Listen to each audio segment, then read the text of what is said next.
happened last time? Kind of Yeah. hard to forget. Yeah. we were on the airship. We were told that we needed to defend against a rock. The rock showed up, wasn't alone. Turned out it was with the peacekeepers. Peacekeepers informed us that the ship had been stolen, which we kind of saw, kind of knew that was probably what happened. We fought against them. I went last, so I didn't get to try the words at the beginning, but then I got to try them at the end, but not before the crown of the ship got taken off, landed in the woods. We crash landed after getting the rock and the peacekeepers to poof off, minus the person that they had captured from Setet's past, so reunion there. Then we went out to get the crown back, and we met some bullywogs who are worshipping a swamp deity, which turned out to be a gigantic gelatinous cube. And rather than destroy the bullywogs and the swamp deity, we just Roger mage-handed the crown and a magic sword out. Maybe. The high priest got chosen. One of his honor guard also got chosen, and we left. Oh, it was such a beautiful day. That They were so honored there. And that sword, that's a bad sword. It's a bad Don't sword. use it. It's a bad sword. It wants you to go in the box. Y'all thought it was a bad sword before. It's even worse. It is a Such worse bad sword. That's like It is a it's bad genocide sword. Sword, stop being it's so one bad. of those swords that like you wrap up and never touch again. We're Yeah, just you gonna put that in that pretend. towel of protection, and then you throw it in the ocean. And give it to well, I don't want someone to find it. So it's one of those things that we're probably going to give to or sell to. Let me amend that. Like some fancy pants museum. Maybe. Well, we're gonna have an opportunity to look over some stuff. I sent the reading material that Isolde had gotten that she was able to read through. So if you have any questions on that, we will have a moment that you can ask them and we can roll on them. Other than that, we rejoin the adventure the very next day. The ship is still up in the trees. Gory has been basically briefed on what her new duties are going to be as she has joined the crew to help on the adventure going forward. And the cap needs to be put back on, and a little bit of time is going to be taken to reinflate the balloon. But you are still now 2 crew members down. So, where we enter in at is going to be fairly early morning. My dog is going to go nuts barking. Let me go close that door. Hold on. Hi. Hi, doggy. Oh. Let's see, what the heck was that other dude's name? Paparino. Not Lemuel. Yeah, I didn't think about it until he was just like, "Wow, wow, wow." Okay, so we come back that morning, and it is just before dawn. And as you know, the crew largely likes to sleep in. And as everyone's laying in their bunk, exhausted, Johann, Yo. as you are laying in your bed, you feel something dancing upon your chest. Okay, I guess I'm going to try to look at it. Is it dark here? I'm a human. It's kind of lit a little bit of candles in the corner are still just kind of smoldering down, and a little bit of the sunlight starting to peek through. So yes, you can see it. Okay, what do I see? You see a playful little chipmunk. I'm going to slowly look around the surroundings to see if somebody's playing a joke on me. Do I notice anything else before disturbing this creature? As you look back and forth, everyone seems to be very much asleep in their bunks. Huh. Alright. Let me see here. Quickly pull up my sheet. You can see what my remaining spell slots look like. You would have had a full rest by now. Oh, okay. Full rest. So I'm thinking that I might be able to get away with a detect magic, but let me just make sure I've got that prepared. Because I might not. So as you begin to kind of think and begin to enchant, the chipmunk looks over to you and says, "Meet me outside, down in the woods. Come alone." Like, got my finger in the air about to start casting, and I just go, Well, that's "Okay, pretty. then." Excellent start. The chipmunk will then jump off of your chest, and in a zigzag pattern, it will go to the base of the stairs, and it will turn as if waiting for you to follow. Okay. Who's in the bunk directly next to me? Probably some remaining crewmen. You have one guy who's just passed the fuck out. It's Boomhauer. He's been talking in his sleep. And the other one is empty. Okay. Where's my nearest, person I actually trust? Boomhauer? He's been nothing but kind to you. Yes, but I need somebody Okay, more but, like person who actually cogent. trusts. Where's my crew? Where's my team? You're all within kind of the same large room. It's easy enough for you to walk over to somebody. Okay. I think I'm gonna choose Set because cat eyes, and I don't know that I'm aware of your selection of invocations as of yet. Oh my god, names are slipping my mind. Isolt. So I think I'm gonna go to Set and nudge him very quickly, and as soon as he's woken a bit, I'm just gonna say, if I'm not back in 20 minutes, come looking for me. I'll be out that way. Alright, what are you going up to? Someone needs to speak, and I want to see what it's about, but they said to come alone, so please, for me, wait here, but only wait 20 minutes. Noted. Fine. Thank you. I gotta get up now. I believe in you. I'm gonna go down the stairs and follow the chipmunk. So as you follow the chipmunk out to the deck, you can approach one of the several ropes that allows you to rappel down to the forest floor. It's easy enough to do. Okay. And as you arrive there, the chipmunk hurries into some decently heavy bushes.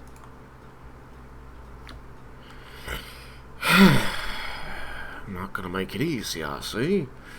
Alright then. As you walk through, that's what you do, correct? Yeah, I'm gonna follow it into the bushes. Slowly. As you part through these bushes, you see the chipmunk is up on its hind legs, and it is receiving what looks like some crackers or some naan bread. And you see that it is receiving this from the familiar Ranger Captain Neosin. Oh no. I'm going to fully enter the bushes and stand by silently, waiting for her to address me. She pulls her head up and she says, "It's okay. I'm not here to fight." I look around a moment and say, I figured that was the case, hence the message to come talk. Then why hide in the bushes? I approached you. I followed the squirrel as I was instructed. Chipmunk, That, come to the clearing. We need to talk. Very well. I follow. As you approach in, she's still fully armored. Roll me an insight or investigation. Alright, let's see what I'm actually good at. Insight is that. My investigation is lower. We're going with insight. We're hoping for the best. That's a d12. Okay, that is a 19. With the 19, despite the time that it has been almost 18 hours since your last confrontation, she doesn't look rested at all. And dear, you look like you've had a devil of a time. Care to talk about it? And she kind of scoffs at that, but turns her head away from your gaze and says, perhaps that is part of it. So you understand in full our want and need of this ship back. I think that it would be more useful to you manned and crewed and intact as opposed to destroyed. And these people that are in command of it probably respond to monetary compensation, and they already have the skills as proven to use it. It is on you to direct those efforts to benefit yourself. Now, I understand, and I've heard your message. And let me tell you, for me to hire out the same brigands who stole this uncountably valuable boat, for me to hire you out as a mean of leasing the boat to you on a permanent basis, I might as well just join you for what good that would do me in ranks. In fact, Not a bad idea. in fact, it is every reasonable thought in my mind that I should kill you here and now. But I have not had a single reasonable thought since you last spoke. I raise an eyebrow at that and smile politely. Now, I think we could both agree. I had that fight won. Dead to rights. I could shred that balloon and drop you from the skies. I could shoot you all dead. And what feeble amount of magic you had wielded towards me made something about this plan of yours. It did hold. It is thankful that the rock has its own intelligence and drug me away before I could make such a mistake is to trust pirates. Feeble. But your spell, it hasn't worn. I'm under no compulsion. My will is my own and complete. But I hear, and I have heard your voice. Let's make a deal, you say. Let's make a deal. But then your voice, it got different. Let's make a deal. It changed. Let's make a deal. And every thought I had, hunt them down, let's make a deal. Get back the boat, let's make a deal. Kill them all, let's make a deal. It has been nothing but let's make a deal. Well, what do you say to making a deal? Perhaps we can all benefit from a deal. I say, I strangle the voice out of your throat so I never have to hear it again. But I can't. It echoes in my mind, an unceasing torrent of nightmare. Let's make a deal. Let's make a deal. Let's make a deal. Let's make a deal. Let's make a deal. Let's make a deal. Let's make a deal. Let's make a deal. Let's make a deal. I can end that for you. Fine. Yes, a deal. We'll make a deal. And you'll be satisfied, right? Of course, I will be most satisfied. Fine. Fine. I Here's have what- drawn up a few things here. Standard fare. But we can add anything you want to make this as mutually beneficial an arrangement as possible. Oh, I'm loving this. Look, this is the only deal I'll make. You and your crew in this ship, you take it east to the giant still desert. There is a cult called the Order of the Blue Scale. If you can go there and you can kill whoever leads that cult, kill them all, disband them, disillusion them, I don't care. Destroy that cult. And I will return to my base in Starborough, and I will tell them I tracked you there. We fought, and the ship crashed. Unrecoverable. All hands lost. Every one of you dead. We'll Yeah. strike the serial numbers from the books. You'll be on a ghost ship.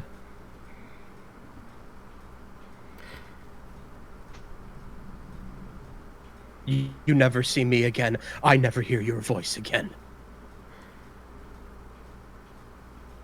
I think that we can come to a mutually beneficial arrangement around those terms, young lady. She approaches you, and as she raises her hand, her nails are bit down and her hand shakes violently. I'm going to draw out a piece of parchment from my... do I have anything with me to carry that, what I brought? Now, the way this is going to work is that you're taking this agreement on behalf of your patron. Indeed. And simply you making this deal falls to the ears of his underwriters. Mm-hmm. So all you have to do is make the deal, and the underwriters will take care of everything. Excellent. Oh, I wish. This is beautiful. So she raises her hand for to Shake. compact the deal on a handshake. Yes, alright. Well, I have agreed to her terms. She never has to hear my voice again. I will shake her hand. As you take her hand in yours, there is a strange numbness about your arm. Your mind wills it to raise and close and grasp as it will, but there's no sensation to it. And as you grab onto her hand, she looks at it and she looks you in the eye. And as she looks you, as the two of you are locked in this gaze, you feel that numbness begin to wash away in a warmth, like warm waters flowing from your fingers up to your arm. And you can see that as she stares into your eyes, she sees something that frightens her beyond any measure. And when you release her hand, she is pale white and terrified. And with that, you should be able to sleep easy. A pleasure doing business with you. And as you turn and walk away, she backs slowly and quietly into the woods. So back on the boat, everyone has been woken up. The morning rituals have been taken care of as needed. And all hands have been called to center deck. Captain Lemuel sees everybody and starts by saying, well, it was a hell of a day yesterday. And we lost some good men. But we gained a really big angry woman. And for some, call that even. More than even. I've seen a fight. Have you seen her sail a ship? Eh? Eh? Well, that's what we're going to be needing. Jojo Swift and I, we're going to get up there and get that cap back on. Start refilling the boat. But, and he kind of looks to you, Roger, Assault and goes, "You're missing one. He's still asleep." What? Nah, he had to hop off the boat for a second. He should be back pretty soon. And he shrugs. All right. Imagine climbing back up. Yeah. Why is it so hard to get back on this damn thing? Should have took levitate. So with that, essentially what he is saying is that people need to step up and take some new positions on the boat. And he is first going to look at Assault and say, "I seen you taking notes there on the engine, right?" A few, yes. All right. So I'm going to have you doing some work on that. Get in there, make sure it's okay, make sure it's not falling to pieces, didn't get damaged, didn't explode. Sound all right to you? Sounds good. I will say that if I were to have access to some of the ritual spells, possibly in Jojo's library, should he be amenable to it, I can copy them into my spellbook, and it might make it easier for me to work on the engine. With your permission, of course. I talked to Jojo about that. I don't mess with their magic, they don't mess with my boat. And it's been working that way pretty well for us. Will do, thank you. Now, and he looks over to you, Satet, and goes, "Do you know how to sew?" It's been years, but yeah. All right, great. And he's going to reach into his pocket, and he's going to pull out a needle and a spool, and he's going to toss it to you, and he's going to say, "I need you to climb up to the mast and start sewing it back together." Oh. All right. Yeah, I'll give it a shot. And he looks over to Roger and says, "Could you just start playing some music for us?" Oh, he gets so happy. It just starts playing. He Uh, was really worried he was going to have to do some work there. he gives you a nod and a thumbs up. Oh, yeah. And he continues, and he says, "All right, there's going to be some basic work that's going to need to be going on. And at this time, Johann, you can kind of come over ship." All right, I climb up the rope, getting to the top, and checking the. My arm's getting numb again. I don't think it's the same reason. So he goes, "Just in time, come over here." Hang on. Now then, what can I help you with today, Captain? Well, I'm going to need you to be the galley captain. Start cooking for us. Fair. All right then, I think I can handle that. Excellent.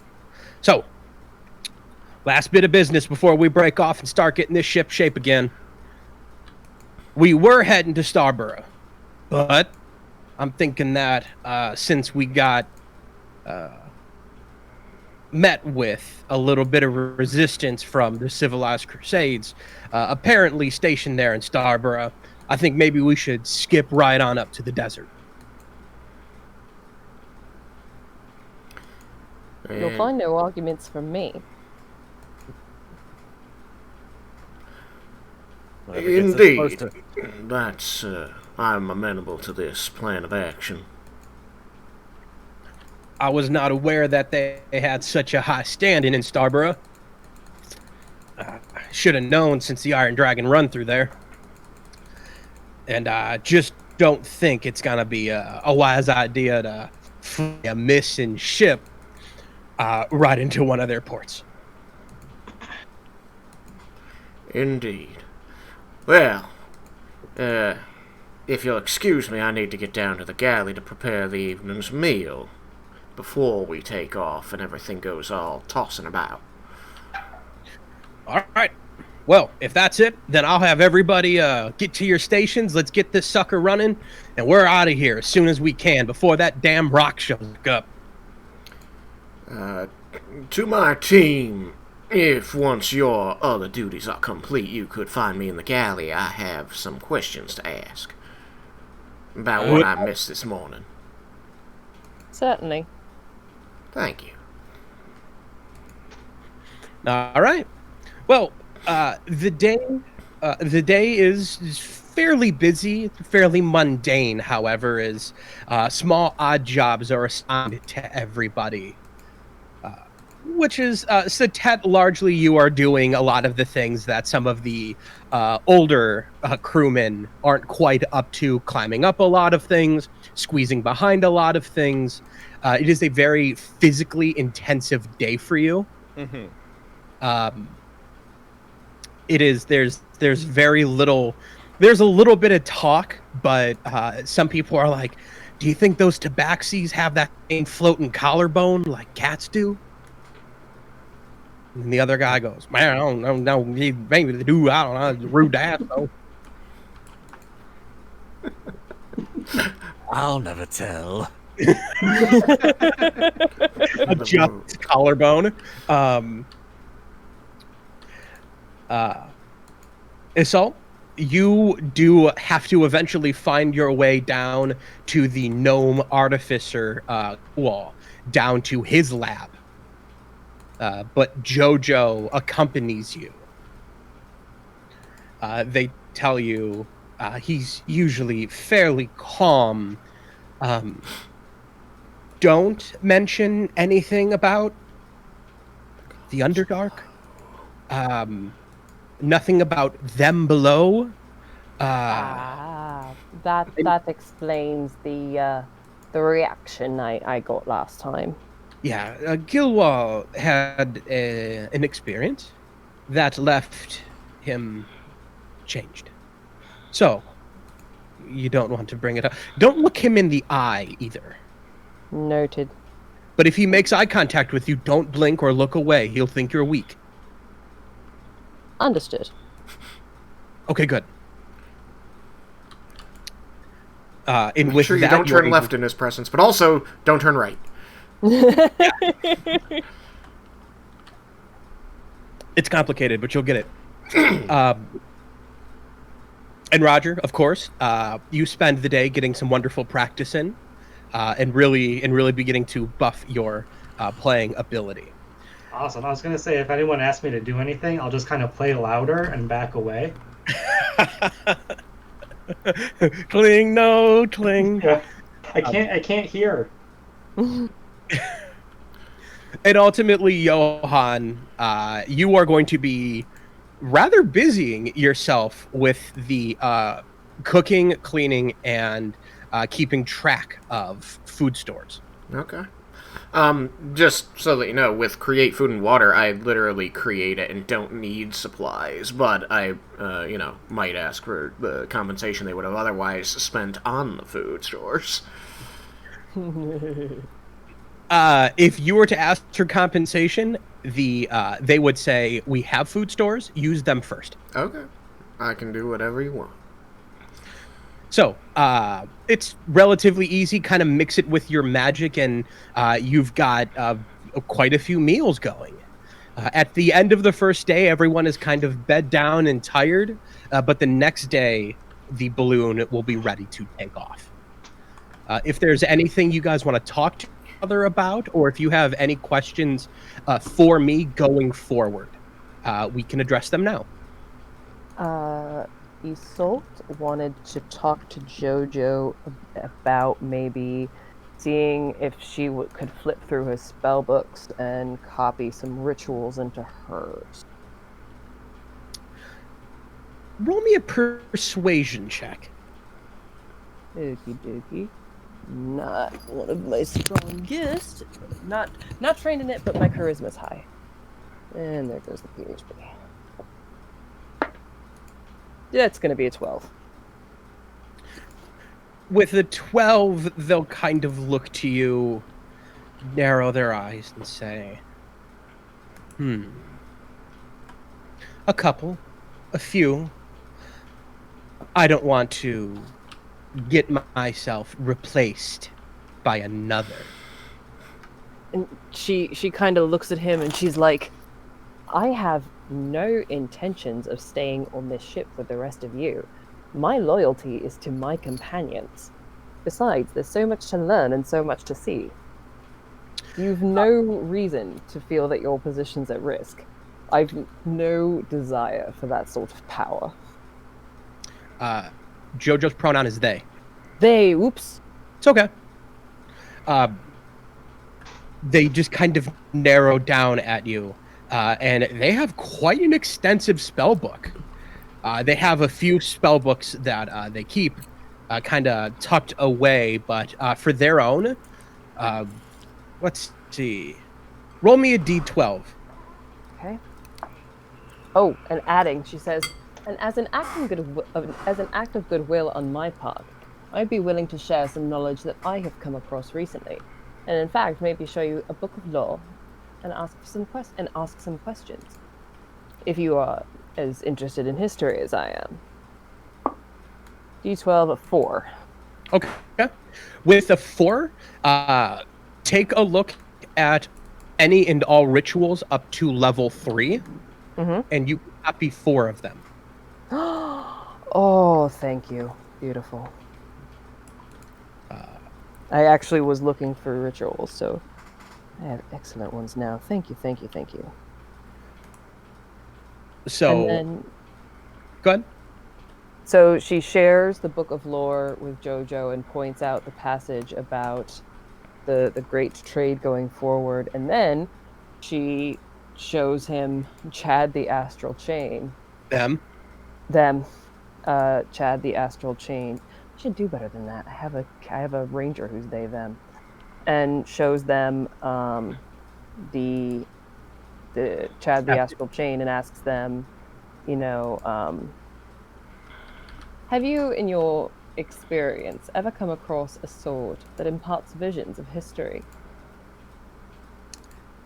Personally, I have not, but it sounds wildly cursed. Oh, believe me, it is. I've already done an identify, and it is ridiculously cursed. My question for you is, why would someone impart long-lost history in an object, and yet make it so cursed that it is impossible to wield without losing one's mind? What would be the purpose of hiding such history in a cursed object? Would it be mere protection was my first thought, but then this is beyond mere protection. They kind of scoff, as if, isn't the answer obvious? My. What did you study? The arcane, mostly. Bits of history thrown in and here and there. But that makes mostly sense. the history of the arcane more than the history of the world. Well, then, the simple answer is immortality. Someone bound theirself to that weapon, bound their mind, their memories, their power to that weapon, and if they have put a curse that could take over its host, then they would simply reform in the body that they have cursed. And once that body dies, the weapon will remain cursed, and they'll just reform any number of centuries later. Like the curse of the Spirit Eaters as placed by Merkel to ensure that his memory remained. Exactly. That I am familiar with.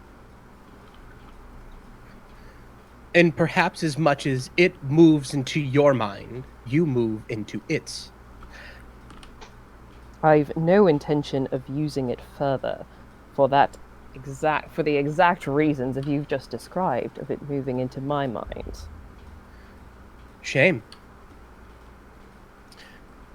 It's always sad to see somebody afraid of power. Power corrupts, and absolute power corrupts absolutely. Again, as I say, I've seen what power does to people, I've read what power does to people, and I've seen the pride go before the fall.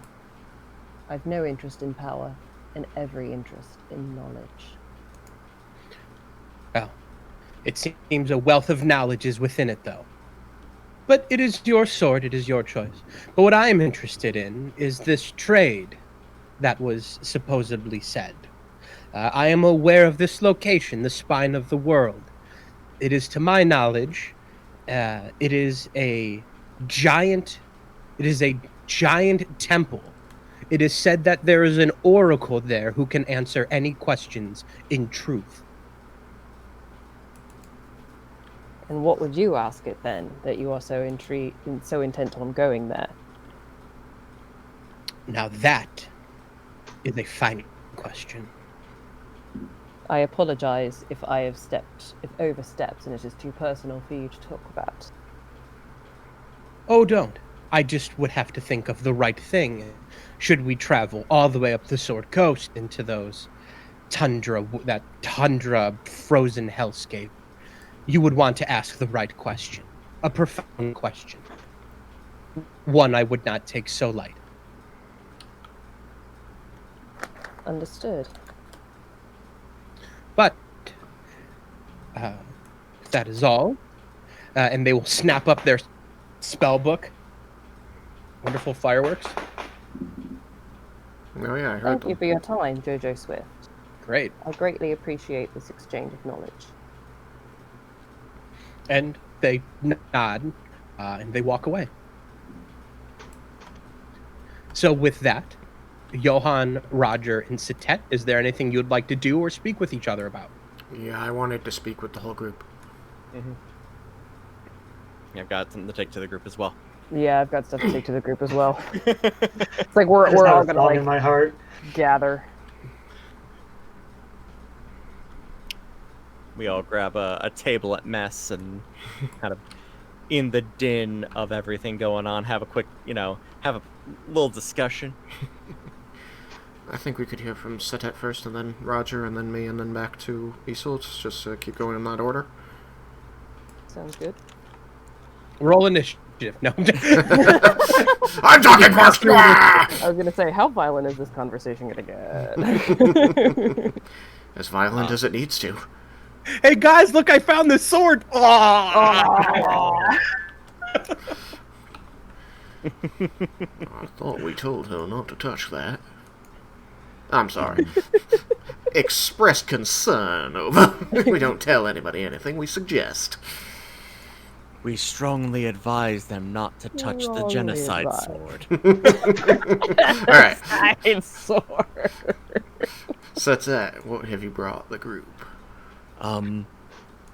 So this is a wild thing for me. It's probably not quite so crazy for, well, two of you. I had a god approach me in my dreams last night, and I'm still kind of processing it. Indeed. What did you experience? The god Miaulo approached me in my dreams last night. I woke at the top of a temple, a temple that sword helped to destroy. Miaulo pretty specifically told me that sword is bad news, and it would be better to get rid of it. And GM, if I say anything wrong, please correct me, because it was a couple of weeks ago, and my notes were a bit sporadic. Everything you say is canon. Excellent.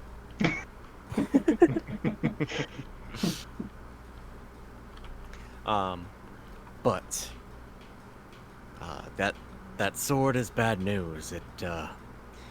We would do well to be rid of it, or possibly to purify it if there's some way to do that. But every inclination that Isolt's got on it is spot on. It's done some vile things, and I've done some shit things. This thing's done absolutely vile.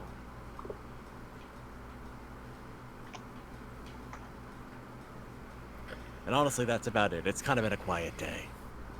So, being that you now have a god in your ear on this matter that definitely involves the entire group, while Isolde, you are inclined to keep this sword, I am interested to know how you feel about the information you were given. Do you agree with this Miaulo? 100,000%. I know it's when it gets to my turn, believe me, I have information that makes it, dare I say, worse? right. Setet, you think that Mialo has brought you important information that should be acted upon in the manner suggested? I have no reason to disbelieve Mialo. They are... I'll be honest, I didn't expect a god to be so Candid? casual. Yes. But I suppose when you are nigh on all-powerful, at least comparatively, you can afford yourself a bit of candor. Indeed. Right then.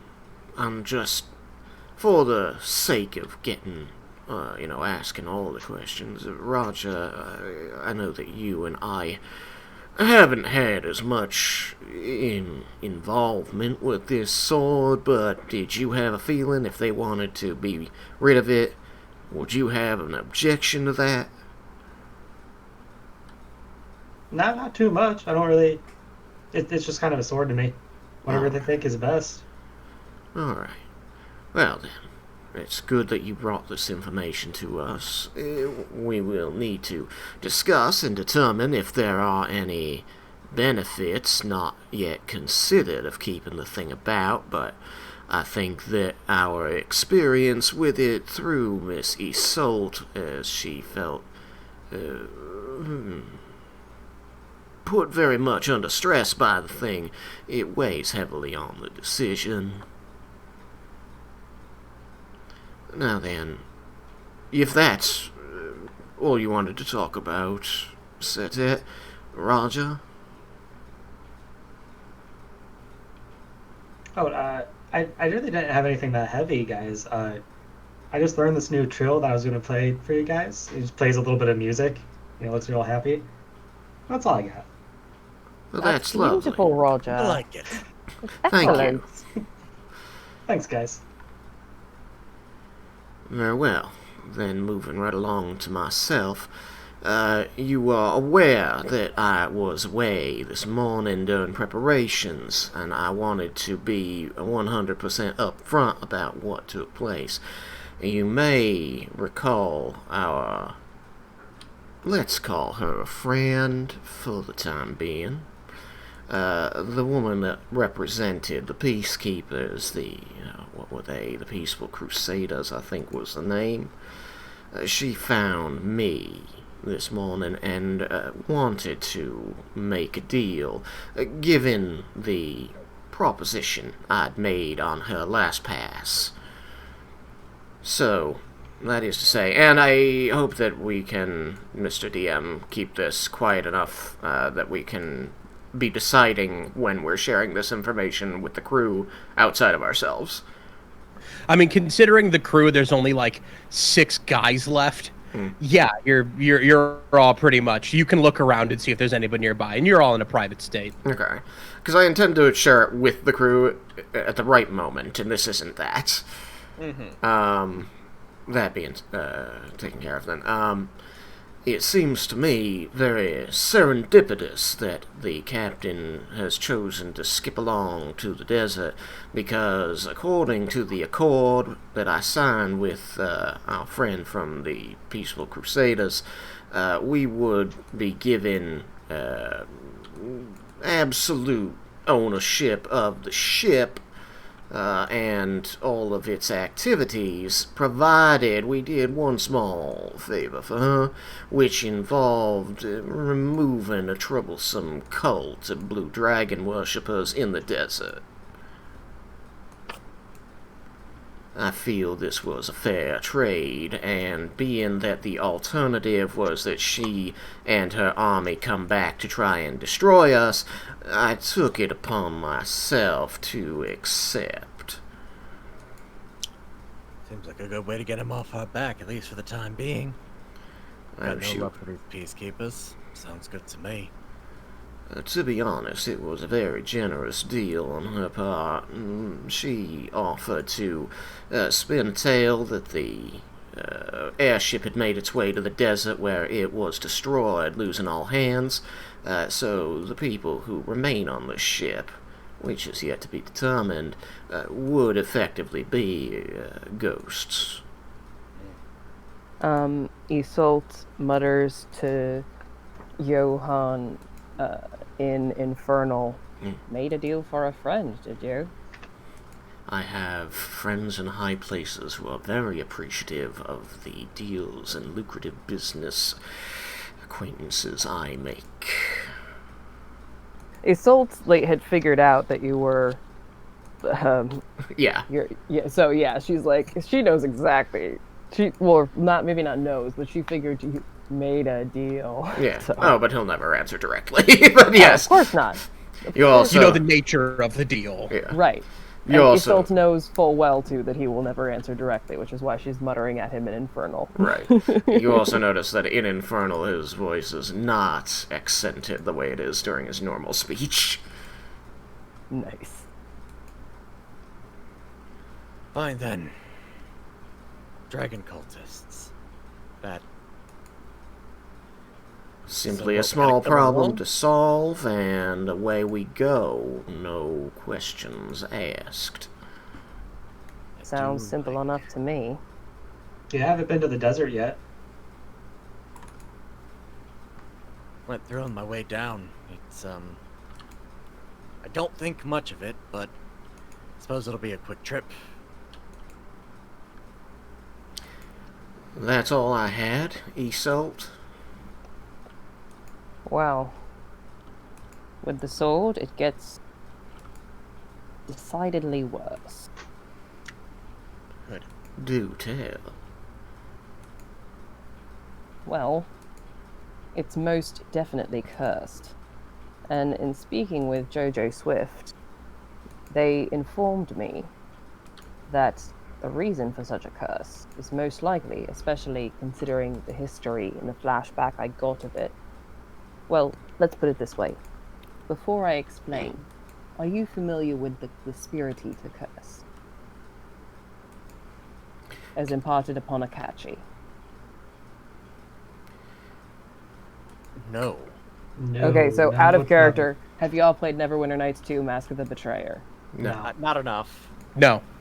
Okay, so in character. The Spirit Eater curse, one soul was replaced by an empty void. It was imparted by Merkel first upon Akachi. In order to survive, that who was cursed literally had to devour spirits. And they were granted no afterlife. They simply went into the maw, the empty, gaping hole of the Spirit Eater. Now, the Spirit Eater also gained sustenance from putting spirits to rest and granting them the final rest. But the corruption and the power of the curse was such that very few chose to do it. Merkel imparted this curse to ensure that his memory remained even after he was slain, so that he would never truly die. Now, imagine for a moment if someone very powerful could do the same with a weapon. If they could impart their spirit into a sword, their memories, their history, their knowledge, with the capability of finding a weak-willed, weak-minded wielder to overtake their form and live again. And then, once that form is slain, just like the Spirit Eater curse, which jumped from person to person to person for millennia, could then retreat into the sword, and then, upon finding its next willing victim, or unwilling more like, have yet another host. It, just as Merkel found immortality in memory, for gods do not truly die until they are forgotten, this person found immortality by binding themselves to a sword. And I'm not entirely sure I want to know who is powerful enough to do such a thing. So you're telling me that whoever this was likely murdered my ancestors and then shoved himself in a sword for fun. Let's put it this way. They're not someone I'd like to cross in reality, and we're That- going to need someone to not only purify, but utterly, completely, just destroy this sword from existence. So that was neither a yes or a no. Honestly, if the memory I saw was anything to go by, then yes, this person not only slaughtered those people, but is the... Let's put it this way. The civilized crusade, should this knowledge come to light, would be finished. Because it would be revealed that their entire beginning and their entire premise is based on a massacre, on genocide, on the most uncivilized and treasonous crime in existence. Huh. It's funny. Jojo said that they said something about, me not wanting power by wielding a sword, but the knowledge that I have could take down the civilized crusade, and that is power. As I'm sure you're aware that knowledge is power. Oh, why do you think I enjoy it so much? Besides the love of learning, of course. Did you happen to tell him that you did not want the power that the sword was offering you? I did. That could be the source of the confusion if he believes that the power of the sword to be directly relevant to power to command or be a god in one's own right. But if you will allow me... Jojo Swift is they. Excuse me. If you will allow me to digress for just one moment here, it sounded like you said that God does not truly die until his last follower, his last believer, the last person to know of him, or her, or they, is gone, and so this creature has continued its existence by entrusting its memory into this weapon. Not a person at all, but an object. Correct. In Merkel's case, he entrusted it into a curse. In this case, the person entrusted it to a sword. And the wielder of this object becomes a conduit of the power of this entity carrying out its will? Is that our assumption, or do we know that? Let's put it out of character. If they fail the wisdom save enough times, the sword pretty much takes their personality. Well, that was not explicitly stated, but from the knowledge I've gathered, that's my assumption. Yeah, pretty much. Yeah. Basically, if you're not strong-willed enough, the sword takes your body and your mind, and whatever entity is trapped within it has you as its vessel now. I don't know what happens to your essence, your spirit, your soul, but I can't imagine that it's anything good. So as I said before, in the case of a magic item, a curse is interwoven into the magic, making it such that a remove curse spell, for example, would not have the desired effect of making it no longer cursed. However, if a person were to be attuned to that item, it would remove their attunement, thereby protecting them from it. So it seems to me that if you truly believe that this sword is a threat to the world which needs to be taken care of, we're going to want to find out by what special means this particular magical item could come to its final end. I've done some reading on the subject, but I've not encountered an item such as this myself. But it is my belief from the research that in most cases such as this, there is a particular and very specific way of destroying such items. Well, I may have an answer for that as well, though it's a reach. So let's leave. Let's leave that thought on that ominous last moment, and say that you discuss it a little bit more, and eventually come to wrap up the conversation. Was there anything else? Any other topics you want to discuss? Roger, did you have anything you wanted to put forward to everybody? No, not at the moment. Okay.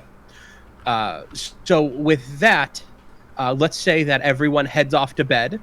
I was gonna tell him about the spine of the world real quick because the book of lore. Well, that was gonna be my possible solution. Is that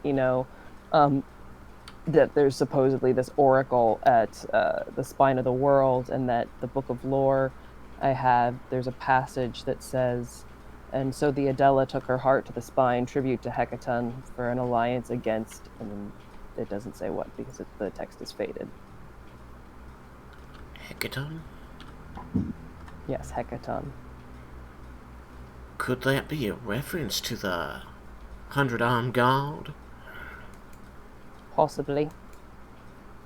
According to Jojo, there's an oracle that will answer any question with complete truth, and therefore the question must be phrased just so, and it must be a very important question. There are two we could ask. One is about the truth of the vision and what truly started the civilized crusade. Or we could find out how to destroy this once and for all, and perhaps who is in there. I don't know how many questions we are allowed. And again, it's a reach. And who knows if we'll even head up that way.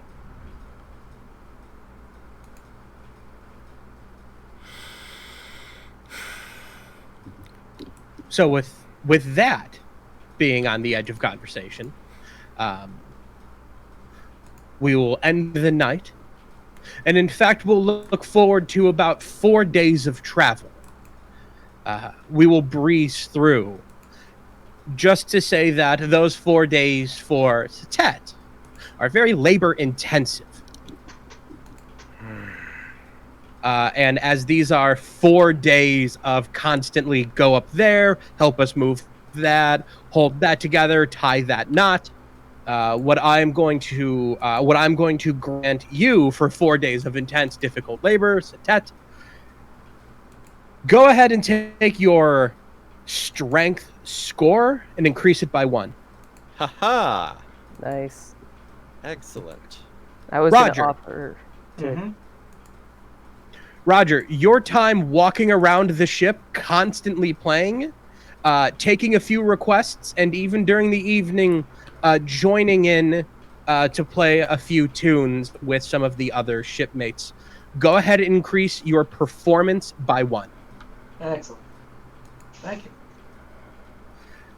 Isol, are you proficient with Tinkerer's tools? I am not.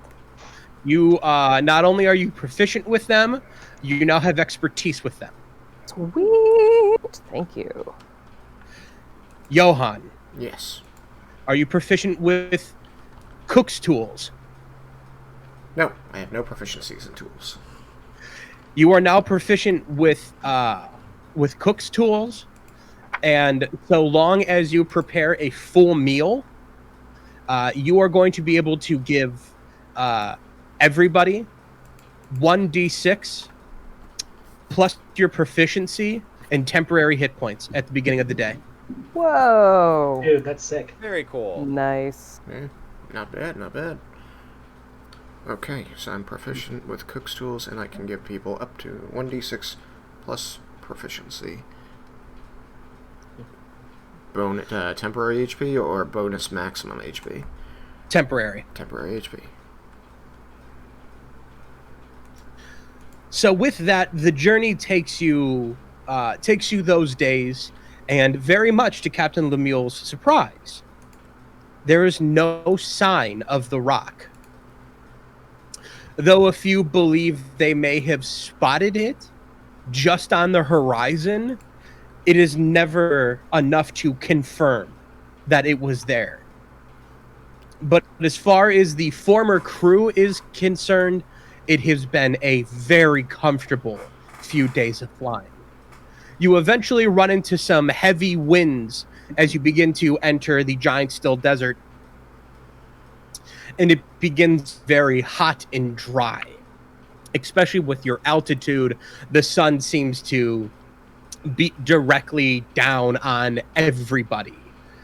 with a great harsh rays. However, as you come to just begin to hover above a very large gulch, the captain once again calls the four of you to the wheel where he is standing. He is dressed down into what is basically pants with the sleeves ripped off, a big rimmed hat, and an eye patch. And he is catching a mean sunburn, despite the fact he is just basically feathers. I was going to say. He smells good. He's cooking a little bit. Goodness. What can I do for you, Captain? He says, okay, so I've told you all we're pirates, right? Cotton on to that, yes. Okay. So, we're going to go and do one of our first pirate things. I am Your going to first ask or now, our Your first or our first? Oh, one of our first with you was what I mean. The collective valor. A joint pirate adventure. Mm-hmm. So, I just want to check. Does anyone here have an issue with breaking the law? No. Isolde audibly snorts. I don't really know what a law is, so That all depends on whose laws we'd be breaking. Agreed. I Well, may and have the which- knowledge of the Which laws. laws? Well, general laws, stealing, pirating, one. That's a big one. We do a lot. Yeah, fair. Assault. We do a fair amount. You've seen the amount of, that amount. And just a little bit of arms dealing. The best part about knowing information about the laws is knowing exactly how to get around them. Well, there's going to be very little legal dancing here. We're going to be breaking some direct laws. So what we're doing here is we're meeting with a few other individuals who care to go against the laws of the Crusades. And we are going to be... well, I'm just going to tell you straight. We're going to be robbing an iron dragon. Okay. Yeah. I don't have the plan. The plan was not mine to make. I'm just delivering crates of these hunting rifles, and we're gonna play a role that we do not quite fully know, but it is going to be a fine slice of treasure.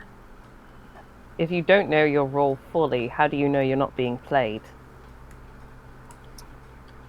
How And do you know you're He playing just your role smiles and has a nod on his big long beak, and he says, "I have a good eye for these things." And he kind of points at the eye patch. I would like to roll insight, please. Okay, give it a roll. That is going to be a whopping 12. Dang it, guys. With a 12, the ridiculous gesture he has made, you cannot see through.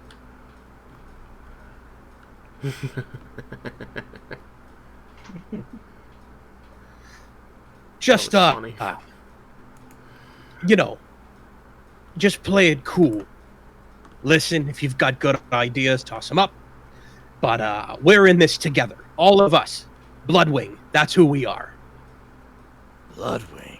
That's my pirate name. I'm Captain Bloodwing. That's pretty good. Oh yeah, Should Yeah. we roll a history to know if we've ever heard of that before? that's fine.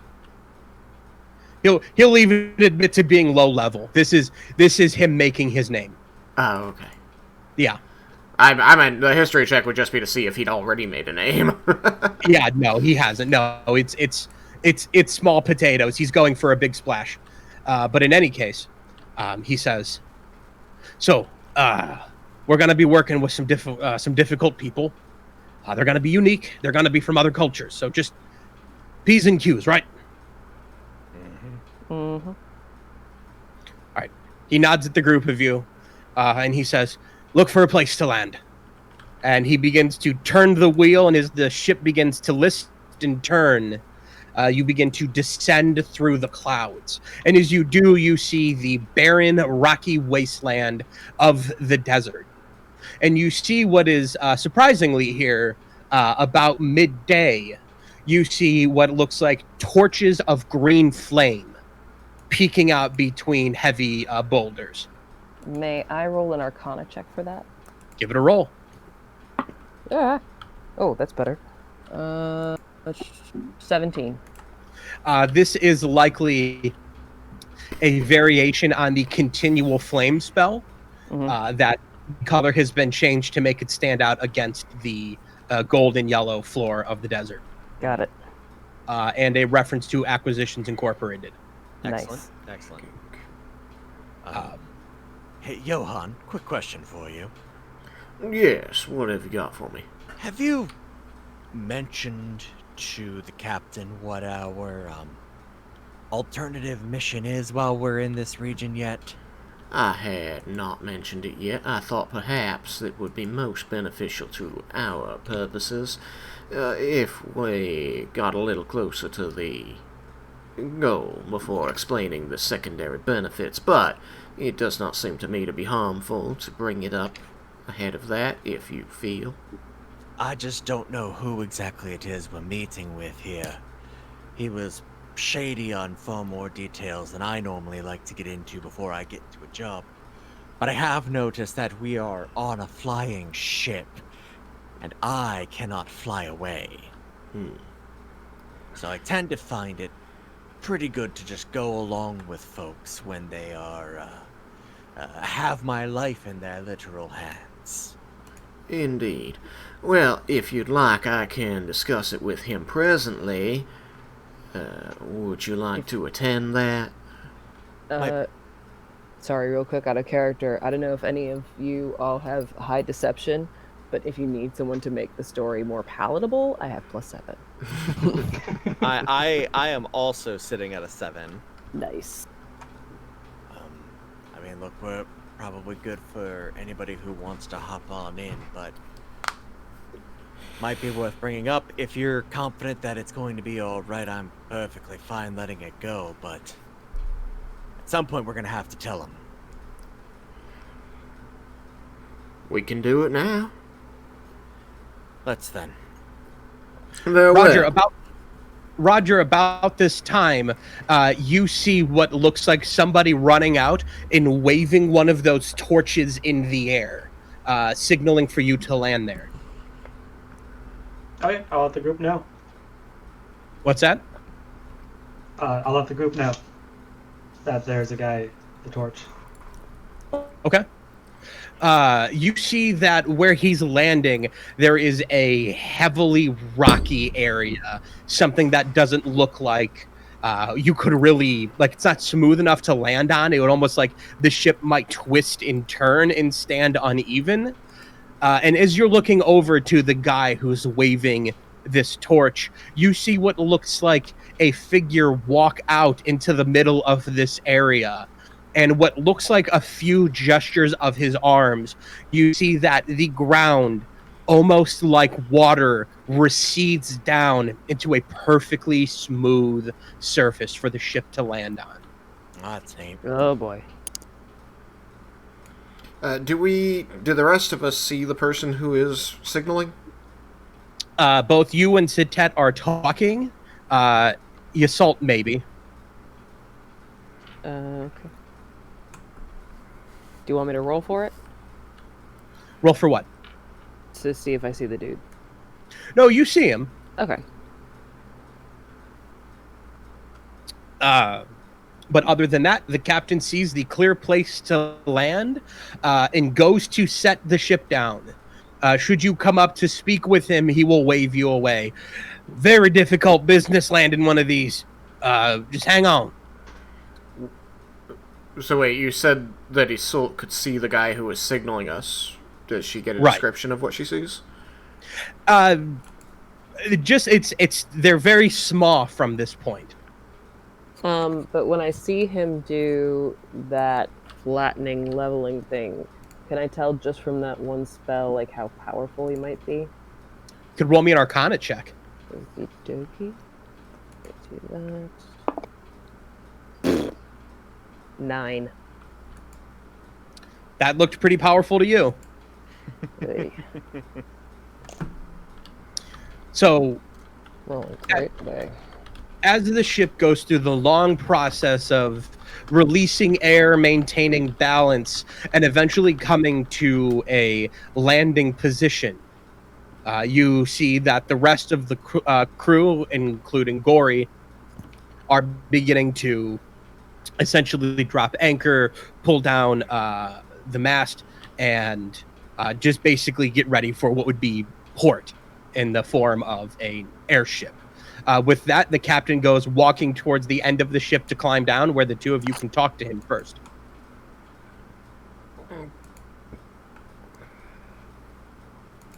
Means is that me? Yeah. Okay. Captain, Aye, quick word with you. make it quick. We got a meeting. Who are we meeting with, out of curiosity? Oh, we are going to be meeting with two groups. One is a strange one. I assume her, as she is known as the Veiled Mistress. Uh-huh.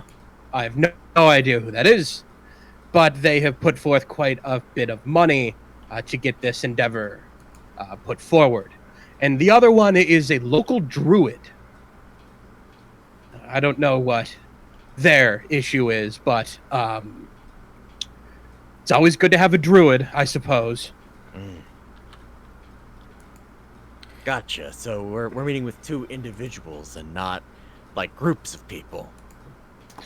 Well, I hope they have a couple people with them. It's not just two people down there, and we're gonna take down a whole Iron Dragon. We're gonna leave if that's the case. That's insane. That's suicide. Had he mentioned that the job was to take down a dragon before? The Iron Dragon. The Yeah, Iron Dragon. I think you said that, but you clipped out a little bit. That's thought fine. it was the Iron Dragon. Iron Dragon. Yeah, I heard Yes. Iron Wagon, and I okay. heard that first, and then I was like, oh no, it's gotta be the Iron I Dragon. think Oh, I yes. understand. Yes, it is indeed the Iron Dragon. You will be robbing an Iron Dragon. Okay, fine. Cool. Cool, train job. Yeah, we get to do a train Train heist. job. Train job. Great episode. Great episode. Okay. Well, it has come to my attention, I feel I should bring it to yours, that our time here in the desert may come with secondary benefits if we can do something on the side. You'll recall our problem with the peacekeepers. Yes. I've had an I remember.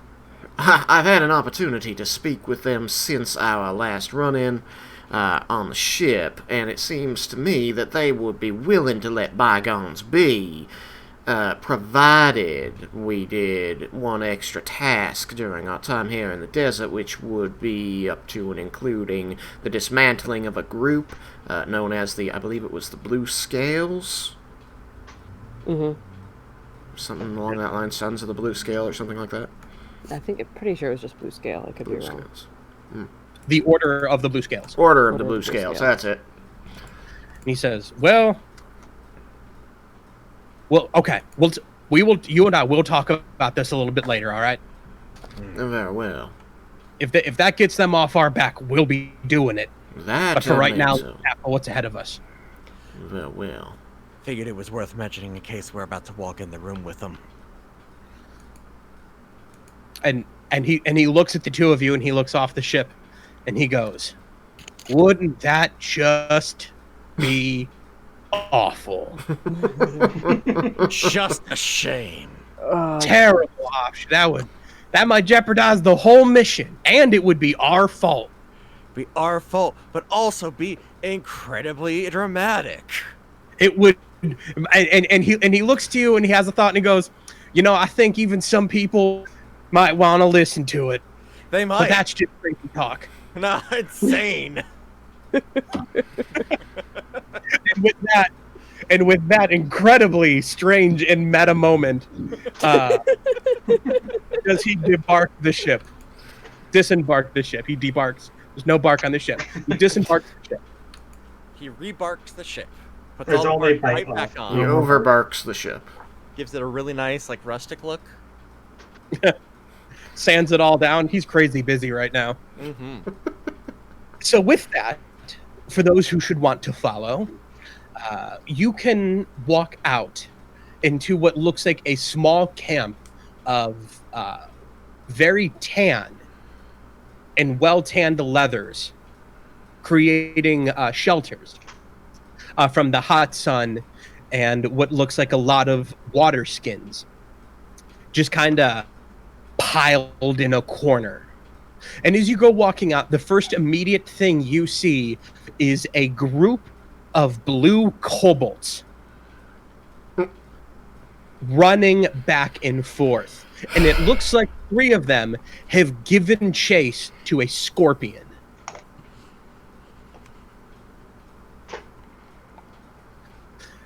However, both you and both the group of you and the captain go over to one of the more covered.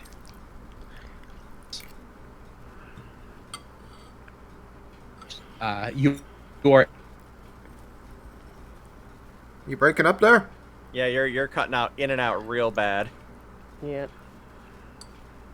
so everyone is just kind of vaguely lit up. However, the map itself is easily read. On the inside surrounding the table, you immediately see what appears to be a veiled woman who stands relatively tall and almost oddly well curved. You see, standing on another side of the table, there is a blue half dragon. You see that he is wearing what looks like a leather skin vest. He's wearing leather chaps and large snakeskin boots. And as he shifts uncomfortably, you hear the clink of metal on the bottom of them. However, he has taken the large leather-brimmed hat he's been wearing on his head off. All right. Salty's just mentally like, oh, shit. Crocodile Dundee over here. A half dragon. How does that relate to like a lizard folk or a dragonborn? Absolutely no relation to a lizard folk, Okay. and no relation to a dragonborn. Okay. Yeah, this is like a direct descendant of a dragon and somebody of a more humanoid race, right? As That is opposed to the one that's just draconic bloodline. Kind of like the difference between a Cambion and a Tiefling.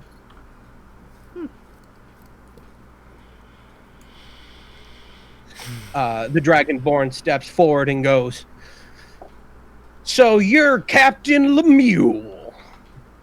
The captain goes, "Aye."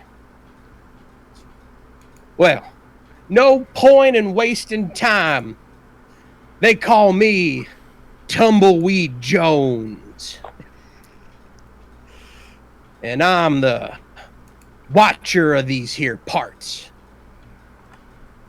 It may be my pleasure to introduce the Veiled Mistress." And a low, seductive voice comes out and says, "Greetings." Captain Lemuel says, "I'm Captain Lemuel. This is," and he points to Johann, says, and he just kind of nudges you, Johann, like, kind of like waves his hand to take it. Yes, I am Johann Frost. Satet. Isolde Stormwind, pleased to make your acquaintance. Roger.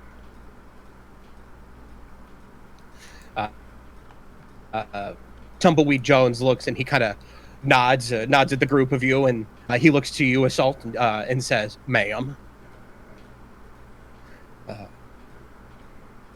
And on the table in front of you, you see what looks like a map of the area. That map has a train track that seems to cut through the natural curves of the land on the alongside of mountains, straight through deserts, and what looks like there were once drawn in small oases that it seemed to just plow right through and remove. Yeesh.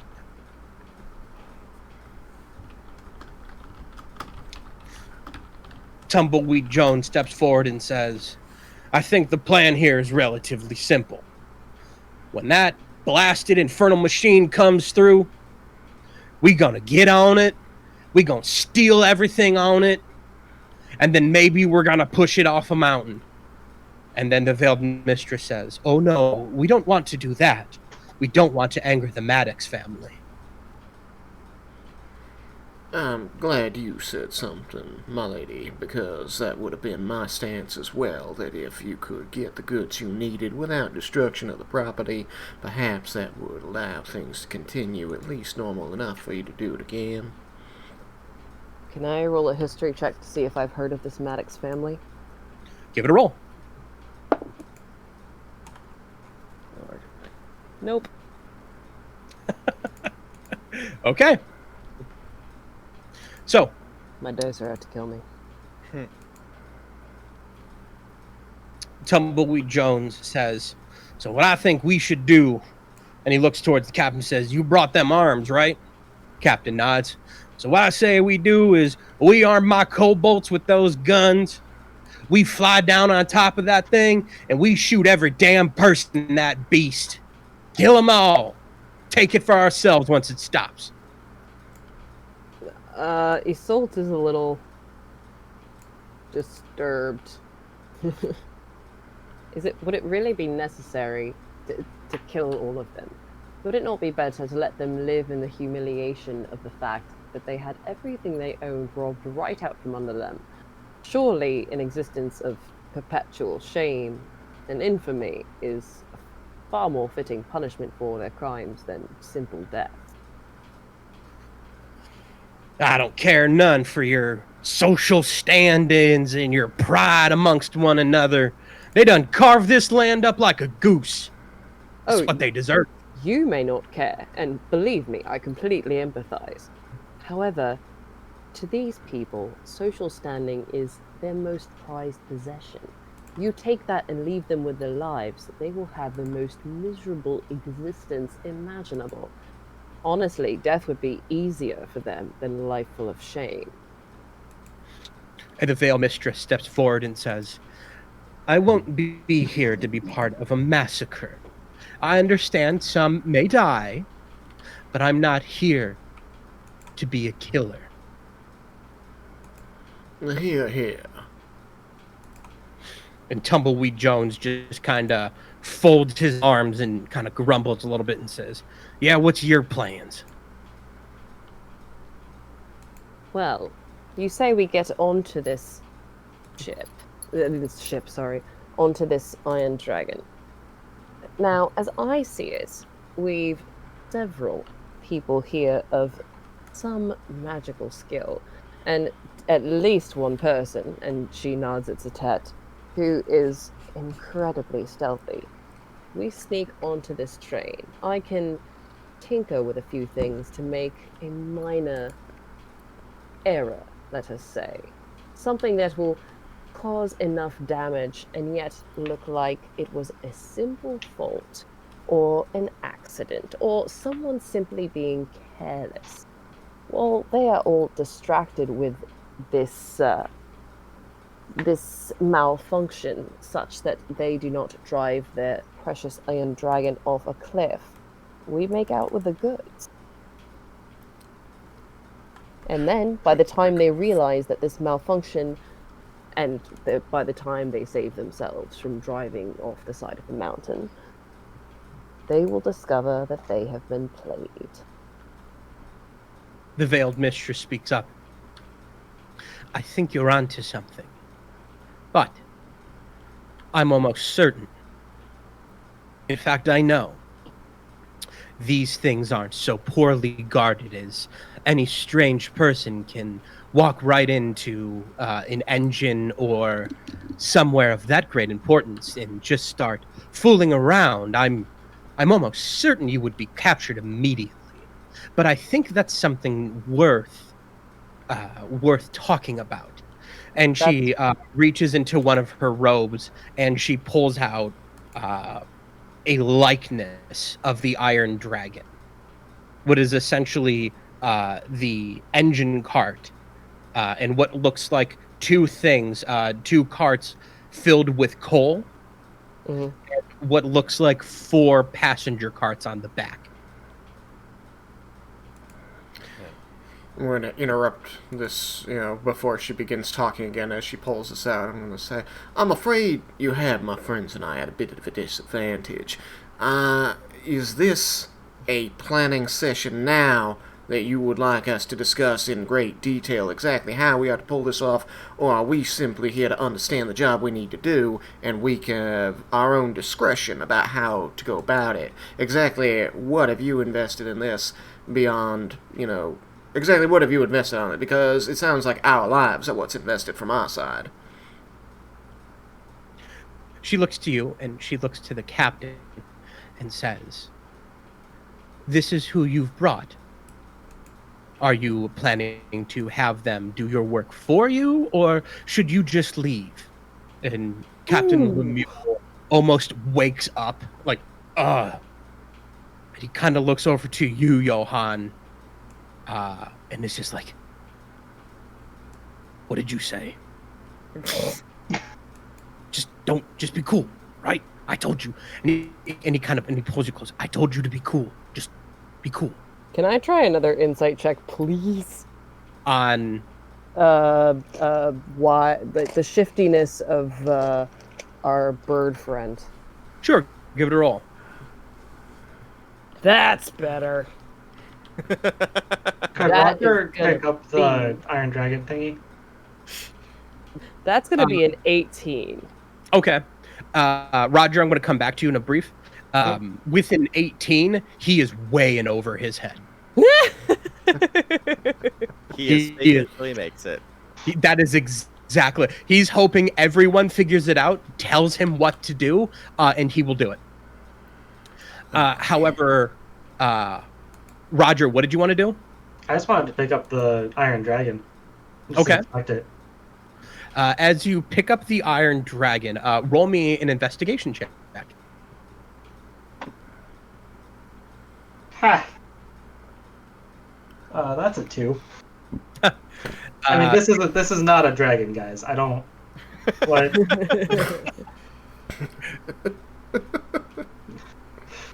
So Isolde's being kind of a bitch and also wanting to get the mistress's favor because she's intrigued and more than a little enamored. She says kindly, heavy quotations, to Lemuel, but just loud enough for the veiled mistress to hear. You know, if you don't know what's going on, it really is all right to ask. If you want to make a name for yourself, it's okay to be learning as you go. Learning is important. Trying very hard to keep the mockery out of her voice. Probably not succeeding, but... The captain just kind of tries to keep his composure and nod and just kind of lean back. Tumbleweed Jones steps forward and says, "Now, not to say I'm not curious as to what any of you got at stakes in here. It's my land being torn up. It's my land being carved up, and it's my land that needs defended." I'm sorry. I'm just out of curiosity on my part. I apologize. How did this entire desert come to be your land? Were you appointed as guardian of sorts? Well, and he kind of perks up. Well, I'm glad you asked. Well, you see, No. about 50 years ago, my mama was born not too far north of here in a little land called Elturul, in a bitty place called Green Nest, or not too far from. And Green Nest is full of a bunch of devils and traitors and monsters and baby killers. And they sent a few folk to come down to her nest hatchery and smash her and her kin's eggs upon the ground like just absolute devils. And my father was there. He's the one who protected them, and he was killed by these monsters. And he was from this space here. Now, with him dead and them eggs dead, well, boy, we hardly knew what to do. My uncle, he done went up to Green Nest. He done found my daddy's body, and he brought it back. And he brought back both them eggs. They was cracked, but they weren't dead. And we gave every bit of love and care we could to them eggs. And one of them, and he kind of puts his hand over his heart, well, one done perished. But the other one, well, that one grew strong. Zalorus, we named it. Zalorus, the name it took. Zalorus, the malformed. Now Zalorus keeps these lands. Watch that Iron Dragon come through. We were going to kill them all, but Zalorus said, no, we wait. These are Zalorus's lands, and I serve Zalorus. So these are my lands, too. A noble cause, truly. Thank you for telling me your tale, and I am sorry for your family. I too know what it is like to lose them. And he nods. And the Veiled Mistress, happy enough that her involvement has been deflected. So what I think is we indeed do sneak you on. If my timetable is correct, it should drive by dawn. We sneak you on, and she kind of points to the back of the carts. On the very back here, a door that goes to the servants' compartment. From what I've heard, it's rarely locked so that the servants can come in and out to smoke. So if we could land you on that quietly, you could make your way through the bowels of this machine and find what you need. But what we need you to find, our spies, is there is supposedly a great treasure hoard within that will go to Mr. Tumbleweed? It's fine. To Mr. Tumbleweed. A portion of it by agreement from the good captain and Mr. Tumbleweed will go to you. But my involvement is that there is a lead box hidden there. And in that box there is a magic item so great that even I do not know what it does. I need you to get that and bring it to me.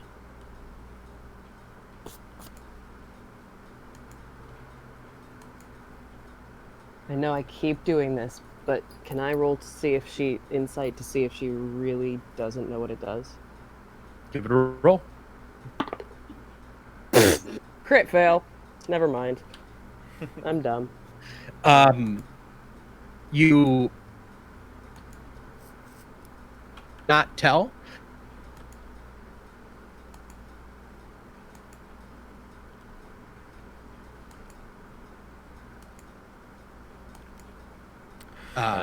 Enamored with her? You just completely cut out there, Dan. Yeah. Okay, what did you hear last? You can't tell. Okay, you can't tell, and whatever infatuation you have with her begins to grow. Oh, that makes sense. That's Satet, who has now taken a seat and is like almost like distancing himself from the conversation, is going to lean in. But I think, Veiled Mistress, you are missing one of the actual question that my companion posed to you. He wasn't asking what your interest in what is on the train is. He was wondering what it was you're bringing to the table. Because frankly, what it sounds like is a bunch of us are going to be getting onto the train and doing what needs to be done, be it murder or persuasion, getting people to no longer defend what is on there, putting our lives on the line. What's everybody else going to be bringing to the proverbial table as he taps the literal table? And Isolde adds, and what are we getting out of it? Well, we're getting a little bit paid. We've got that much. But it seems like a lot of other people are getting paid for a lot of work that we're doing. If there's I want them. The veiled mistress looks to you and she says, well, to start, I brought what is on the table. I learned the route. I learned the timing. I've spoken with former crew. I know the back door should be open. I have brought the information. I have brought I've brought the schedule, and I've brought the route. And out of the kindness of me, and for the glory of my name, I will be assisting. Tumbleweed Jones says, and we're bringing the firepower. You got a load of weapons on that big boat of yours. We're going to take them, and I'm going to arm every kobold on this damn plane with a rifle. We're going to mount them with wings, and they're going to shoot everything they see move. I would give them significantly more specific instructions than that. Your job? Well, it just sounds like you got the easy job. Go in there, find what needs to be found, and if you got a plan about tinkering with it, that's fine. You do that. But we're going to be the driving force. We're going to be the ones who draw fire and take the fight to them. Right then. How much time do we got until this kicks off? The veiled mistress steps forward and says, it should arrive by dawn. Dawn. Good. What time is it now? Delays. I'm sorry, you cut out there again. He might still be cutting out. I believe he is still cutting out. I'm still cutting out? Okay, yeah, you're back now. Okay. We should be ready an hour before dawn. Like, what time is it now? Is it evening? Is it... Yeah, that's what So we we'll be- missed. And you're still cutting out.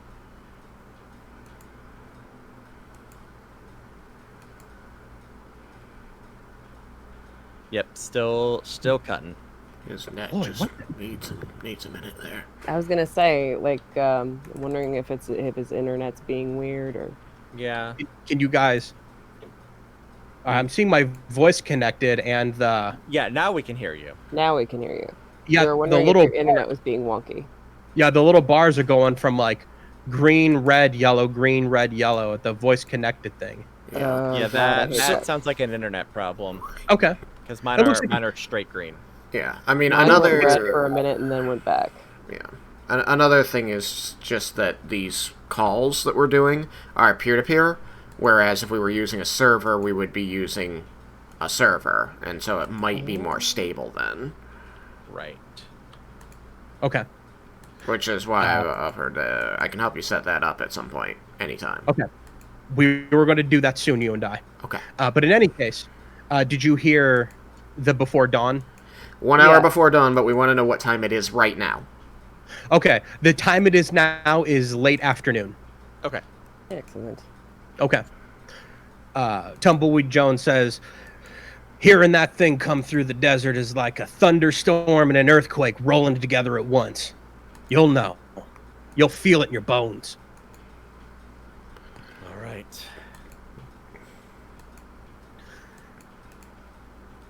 All right. The veiled mistress looks to you and says, I will seek you all out, and we will begin with us.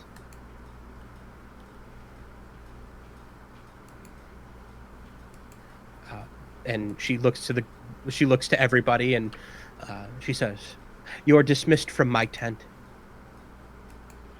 All right. We leave the Can I tent. try and take the train? What's that? Can I try and take the train? Roll a sleight of hand. Oh my goodness.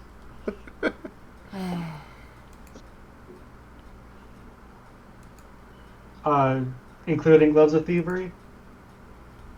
Including gloves of thievery. Okay, that's a dirty 20.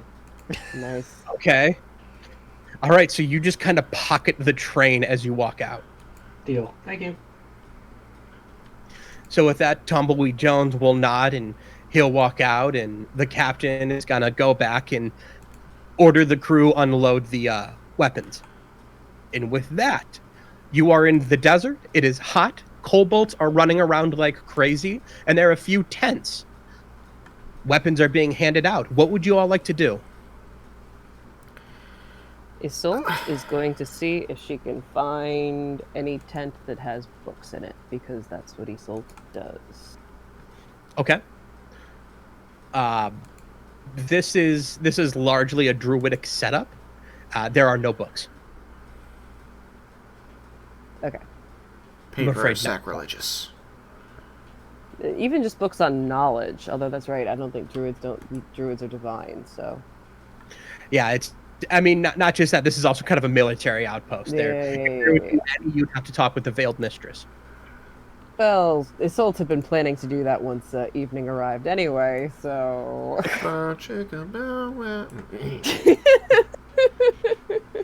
Roger, Yep. is there anything you'd like to do? I was gonna go hang out with the kobolds. Okay. Just ask them general questions about how they're doing, what the landscape is, if they've seen any lizard folk, So- when they grow their wings. So the kobolds are running around easy enough. And as you kind of walk out and you look for a group of kobolds, you see a strange and semi-familiar sight. You see 3 kobolds being chased by a single scorpion.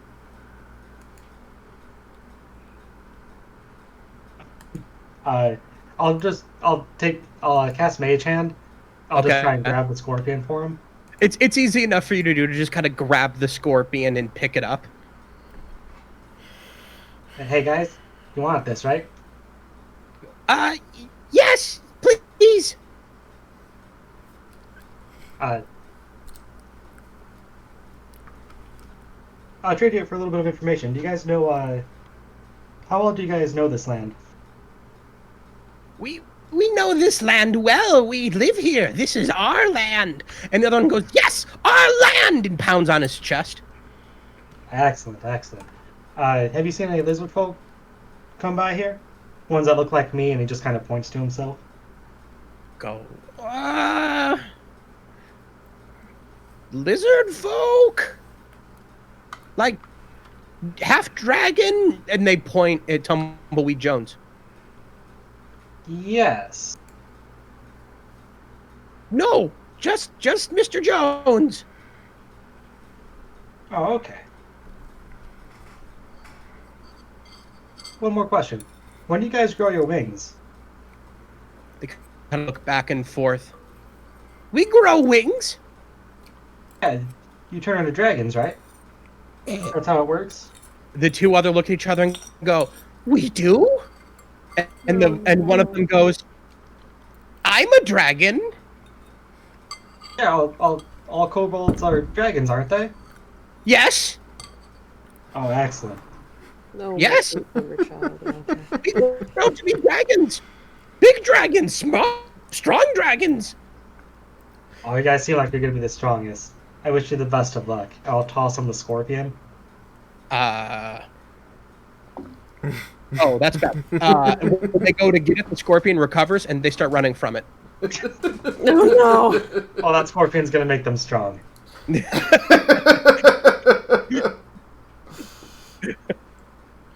All right, Sitet, is there anything you'd like to do in this meantime?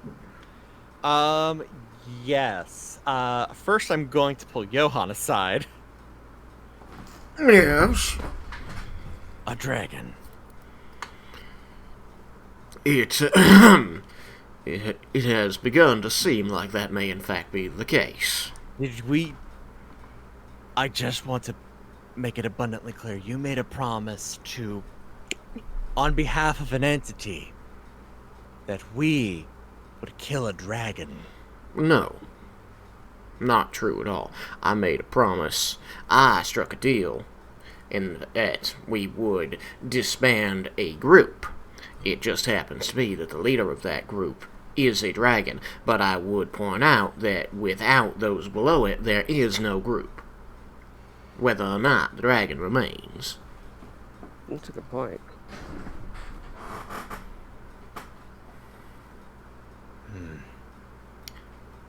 So, yes, one way of accomplishing that goal would be to destroy the dragon, but there are, as they say, many ways to skin a cat.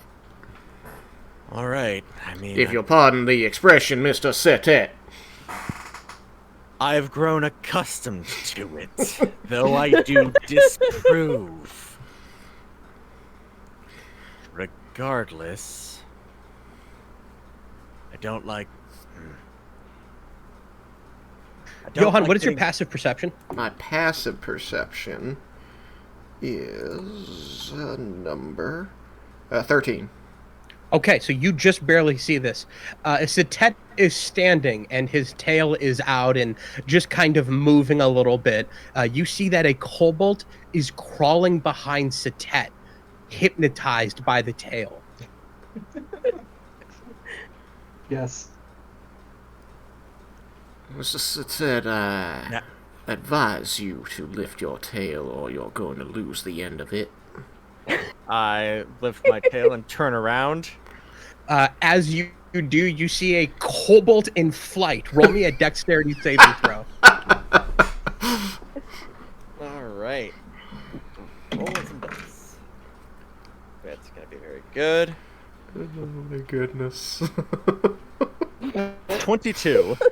With the 22, you're able to yank your tail up in time, and you hear the devastating clack of teeth together as this kobold lands on the ground, and like some sort of lizard begins to panic and scurry around and starts kind of crawling towards a rock. Yeah, I'm going to need 1 second, please, as I look something up.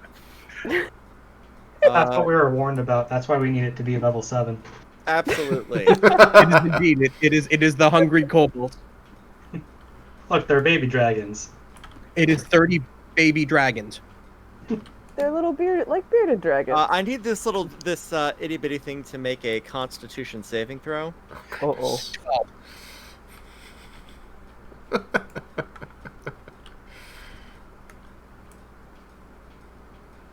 I've got a 12. So I'm trying to use my Boots of Levitation because it just lets me cast Levitate at will. Okay. But it does not give me. It doesn't say target must be self. Actually, let me double check that. Let me take. I think it does. Yeah. Oh, it does say yourself at will. Never mind. I lied. Dang, that would be cool otherwise. I was gonna just pull him to me. You can make this an athletics check, and you can make him levitate. All right. Go ahead and give me an athletics check. Dan. 15. Okay. So with an athletics check, you indeed can make him levitate as you go running over and you kick him off the ground. Punt. Kick the baby. Tails aren't food, little one. He flies a short distance. He turns and he goes, scrambles away. And if I'm being entirely honest, Mr. Setet, I don't think that disassembling this group will be entirely difficult if we ignore the leader. A single kobold is not a problem. But, and he'll turn his head over to the arms handing off that is currently happening right now. And the dozen kobolds who are learning how to load long rifles. Yeah. Though, I think that's that a problem. that may in fact work to our advantage. These, Yeah. I think that you can follow my line of thinking that people who are newly introduced to something as dangerous as these things, well, may be prone to making mistakes. You hear a loud crack as one discharges. A kobold drops it and runs off into the desert. And mistakes can have such dire and fascinating consequences. So what do you think? We tamper with them? I don't think such will be necessary. I think we Alright. just need to give them the proper motivation to use them in an improper manner. I am Kids, you ever play Russian roulette? enthused by your optimism. Now, I, like you, am hoping that this does not come to a confrontation with the leader of the organization, so I think we should do our damnedest to see that we are thorough in this method. So with that, the afternoon is going to pass as plans are made, and we're going to start moving into evening. As this time comes around, the good captain comes to you, Satet, and, pardon me, and he tosses you a rifle. Oh, And he says, weapons are for crew only, and he winks at you. Aye, aye, Captain. So you're going to have that. That is going to have a range of 150 feet. It has the loading property, but it deals a D12 of damage at range. Nice. Okay. And that's Dex attack? Yes. And this weapon also ignores up to 3/4 cover, so long as that cover is not hard rock or steel. Excellent. So as long as a round can penetrate it, it'll penetrate it.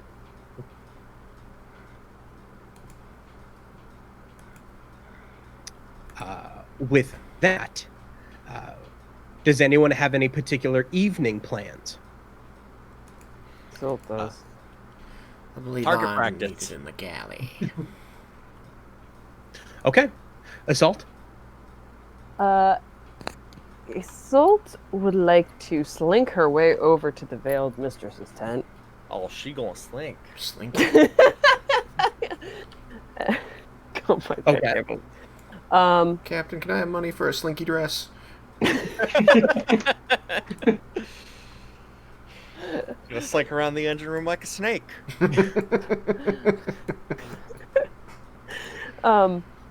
Very casually. I beg your pardon. I would speak with you if you had a moment. Just not entering the tent, but through the tent flap, because there's no way to knock. Okay. You hear some stuff being shuffled around, and then you hear an incantation, and then come in. Okay, so Isolde enters and nods respectfully and says, "Thank you for agreeing to see me." What is your business? It seems to me, pardon if I make assumptions, that you are a person of incredible knowledge, and as one who is constantly seeking it myself, I wondered if we might just simply talk. Something light, pass the time before we go into, shall we say, something a little more stressful on the morning. And she looks to you, and she says, "What? What do you mean? Like, what do you mean?" Honestly, Isolde is like prepared to just start with the talking because that's a good way to start. Honestly, simply to talk, to tell stories, to share knowledge. Oh. A conversation. She thinks for a moment. I do apologize if you expected me here with some, or anyone with some ulterior motive. It's not exactly a pleasant thing. So, honestly, conversation, stories, the sharing of knowledge, something distracting for now. Sure. Yeah. Yeah. Sit. So Isolde does politely. As you sit, she takes off the veil, and you see that she is elven, probably high elf. But you see that running up her neck, and around the cheeks and around the face, around her face and scalp, through her beautiful blonde hair, you see that she has pink dragon scales. Oh. Oh.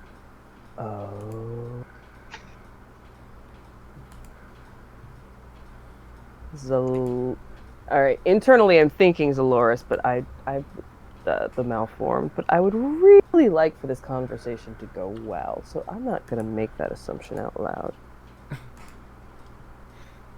And she sits and there's roll me an insight check. Okay. Get my lucky die this time. Oh, the 15.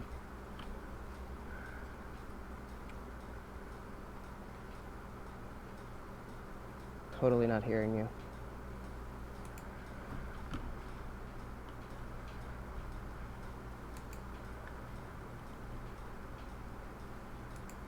Absolutely cutting out still. The Me? internet is not happy. Yeah, now you're back. Anything you just said. Oh, 15. okay. Yeah, there's like a long pause, and I can't tell if it's. I'm just gonna start assuming. Okay, roll an insight check. Yep, that was a 15.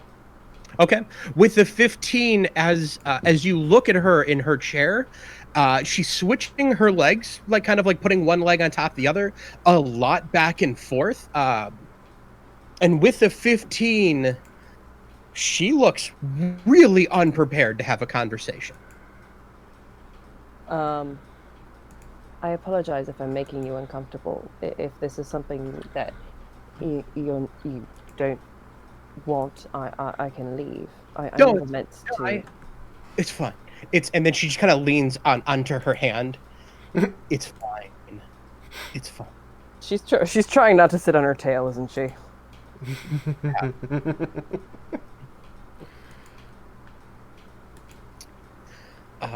Go on. Tell me a story. Well, which story would you like to hear first? The story of how we narrowly avoided an encounter with Umberlee, the halfling woman who spontaneously turned into a chain devil, or the bullywog that worshipped a gelatinous cube?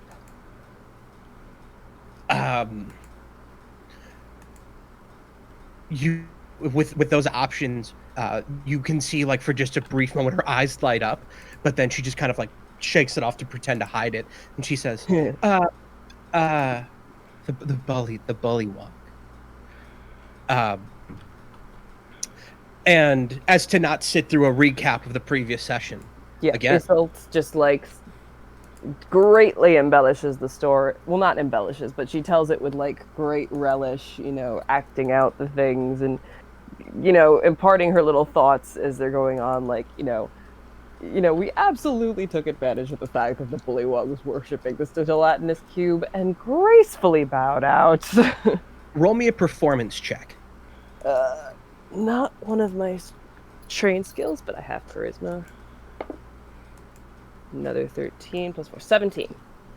You're able to really engage her with the story, and she kind of betrays herself and how fascinated by the tale she is. But if there are any last things you'd like to do,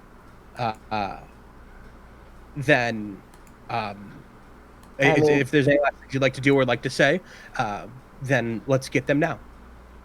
I mean, she might attempt to flirt a little because she is very enamored, but she's not going to do anything that makes the Veiled Mistress obviously uncomfortable.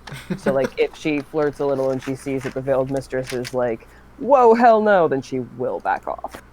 She is deaf to every attempt. Okay. Are we talking about the Veiled Mistress, or are we talking about Isolde? Ouch! Thanks. I'm sorry, from over here, I'm not sure which direction the flirting's going. To be fair, in real life, that is an actual lesbian problem. It's like, marry me. Okay, but like, as a friend?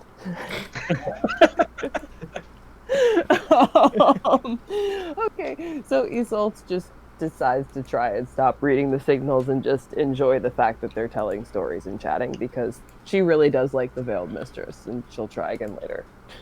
See if she can't like be like, please take this hint, but later. Okay. Before you end up leaving the 10 after stores are told, roll me an investigation check. Okie dokie. Nice.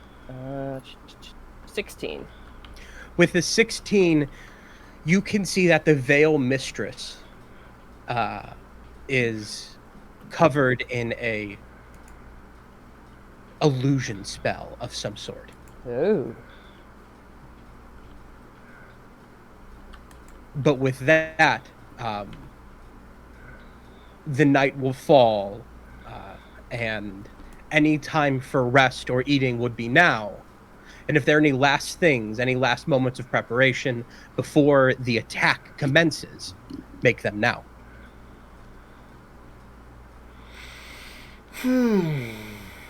I think... Let me see here. I might be able to... I mean, Isolde eats, writes everything down in her journal that she can possibly remember, and then conks out. So if there's any means of, if you had means of tampering with the weapons, Sitet, That's right. Yeah. Mm-hmm. you've had enough time with the weapon to know how to use it. Okay, instead of going to sleep, then I do have Tinkerer's tool, so if you need Isolde, let me know. No, It is thank- much less useful than I'd hoped. Okay. No, not you. I'm sorry. I was looking at my own option. I'm like, this only lasts a minute. I wanted something that would last a while. Roger, is there anything you want to do before we move to the adventure portion of this game? Roger will just take a few moments to talk to Sitet. Okay. Sitet, you were going to be tinkering with your gun, Yeah. shooting at target practice, that sort of thing. Mm-hmm. Okay. So just while you're doing that, if you'll have him, Roger will have just casted Mage Hand, and he'll be like tossing targets up in the air or holding stuff up for you. Hell yeah. Awesome. But he'll ask you, what is all this? What are we doing here anymore? Because I don't know. I was just hanging out with you guys, searching for my family, and then all of a sudden there's a cursed sword. We're robbing a not dragon. I'm just not sure what I'm doing here anymore. I understand. No, it's gotten the fuck away from us, to be perfectly honest with you. Originally, and still, we are on our way to Whitevale. That is our ultimate goal. And it's just so happened that after that particular night, where we had to leave town very quickly, we found upon this ship, and now we've got to do what we need to do to keep it sailing. Which means we've been conscripted into the captain's crew. And unfortunately, we are the most capable of his lot. So we're gonna get on. So we're gonna get onto this, onto the Iron Dragon. Hey, real quick. Were you guys talking? Huh? Were you guys?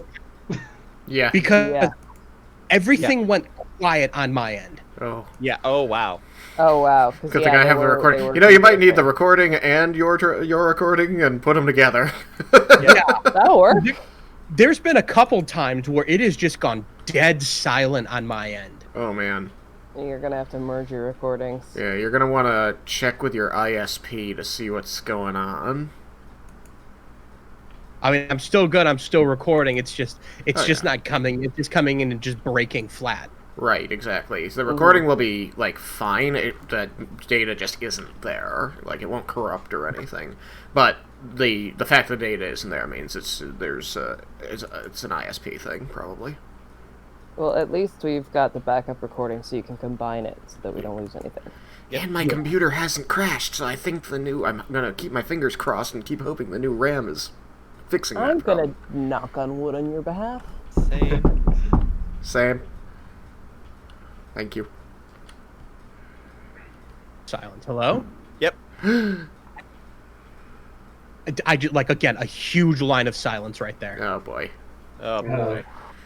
Good thing we've got the 2 recordings. Yeah, Oh yeah. I think that's all I missed was 2 I recordings. do just want to throw it out there. Is this a situation, because it seems to be coming and going at this point, is it a situation where we might want to hold off on doing this next leg of it for a couple of weeks while you get that sorted out? Yeah, I'm thinking so. Okay. Because that's really gonna make... He's right, that's gonna make combat drag. Yeah. Yeah, I'm not super worried about the recording. We're here to have fun before we're here to make a recording first. Yep. Absolutely. But I don't want to drop some hints like, hey, this, and it just be cut completely and just okay. That makes sense.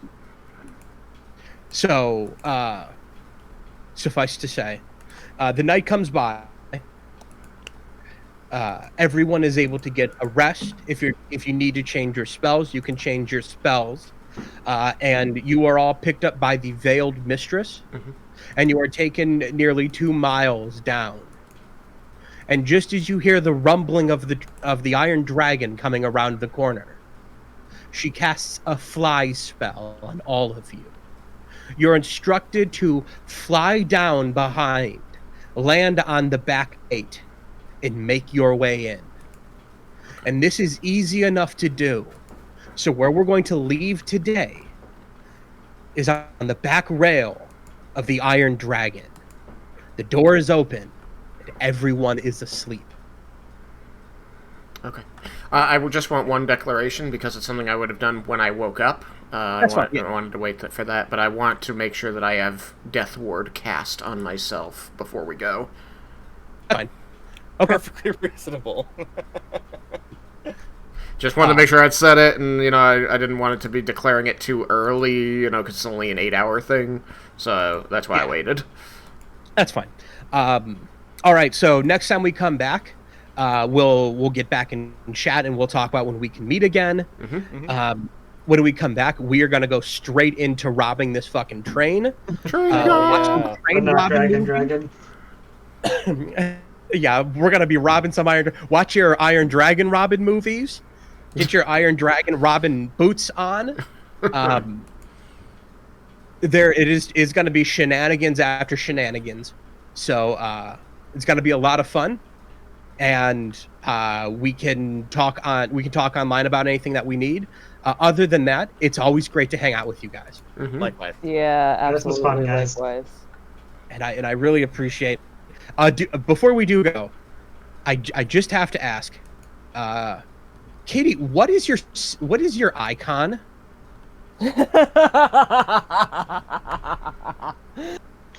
Oh boy, that's a story and a half.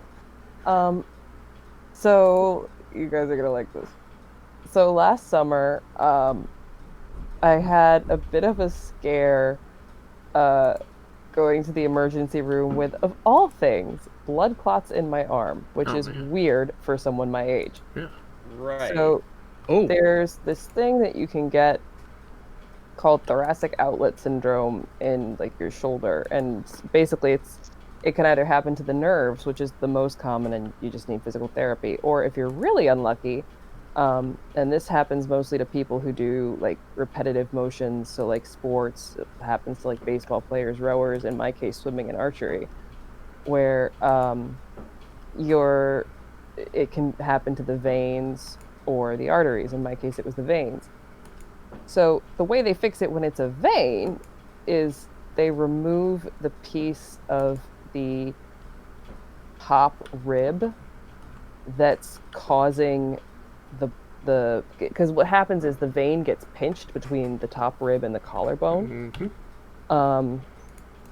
and it causes the vein to narrow over time and therefore cause blood clots. Now, but veins are really elastic, so once you get rid of that, they just stretch back out. So basically, I had surgery where they removed the top rib, and because the doctor is an absolute badass, he's like, I'll let you keep it if you want. And I'm like, cool, because I want to make a necklace out of it. So you have you make your a very necklace out own of your rib own rib? necklace. I made a necklace out of my own rib. There you go. Oh, that's awesome. Is that what Absolute that is? unit. That is what that is. And then the rune I burned Rib? onto it is Kenaz, which is the Elder Futhark rune for transformation and like rebirth, new like second chances sort of thing. That is badass. Oh. Thank you. Wow. Yeah, that's a good one. If anybody asks, don't tell them it's yours. What is that necklace made out of? A human rib. Oh, believe me, I've done that. Like people will be like, people said like nice bone necklace. And I'll be like, thanks, it's mine. Or I will be like they're like, what kind of bone is it? And I'm like, human. And they'll give me this look like, what the fuck? Don't worry, it's mine. Yep, exactly. Oh, incredible. That is wow. Because I'm looking at that and I'm like, dude, I don't know what that is, but it is weird. Like, Hang on. oh my god, really? Bones, man. Incredible. Wow. Damn. That is really cool. Yeah, that's what I thought too. And I remember the craziest part though was for sure because it doesn't come out nice and clean like that. You have to like clean all the stuff off of it, and that was a little rough. I was like, oh my gosh, this is so cool. Wait, It's so gross. Did they not have it cleaned off when they gave it to you? Did they just give it to you with all of your own meat in it? Yep. Wow. I mean, you gotta bleach it first because the interior is still living marrow, so that makes sense. I have a thread somewhere on Twitter. How to bleach my own bones. Pretty much, yeah. Hey, you guys want to watch a video of me scraping my own flesh off my own rib? This used to be me, but I got rid of it. A friend of mine who's a priest, I was like, hey, can you do something with this? Nice. Damn. Bring out your dead. Yep. No kidding. Okay. See if I can I'm really find that glad I asked. That's a fascinating tale. Welcome to the Saturday D&D. We talk about weird shit. Last time D&D cryptids, after. this time ribs. Making necklaces out of your own rib. Yep. Would you like a Damn, piece of my body? okay. I have a piece of my body. I mean, still, badass. Thank you. Well, You're Good not night, gonna everyone. top that one, Dan.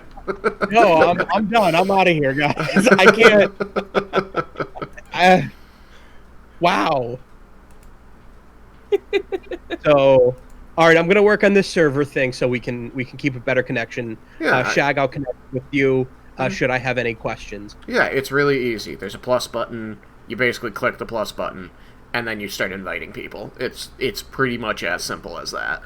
Oh. Okay, then it's almost done. Yep. I wasn't sure if there was more things to it. I can but, teach you like the ins and outs of how to get certain settings down, but like they're pretty they're set up pretty well to begin with. The most that you need to know beyond this is just if you experience any like call dropping or connection issues, you can move where the server is so that it better serves the people involved. Oh, I That's think he kind of just it. Oh shit. Oh, he just lost, folks. All right. I will catch you all later. Y'all have a great night. All right, Thank night. you. Thank you. Night, y'all. Night. Good night.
Stop it. Stop pretending Hello. this whole thing is about Jen. Yep. What are you talking about? I'm talking. How was it, indeed? It was good. Oh, that reminds me. Hold on. Ended the call. Didn't end the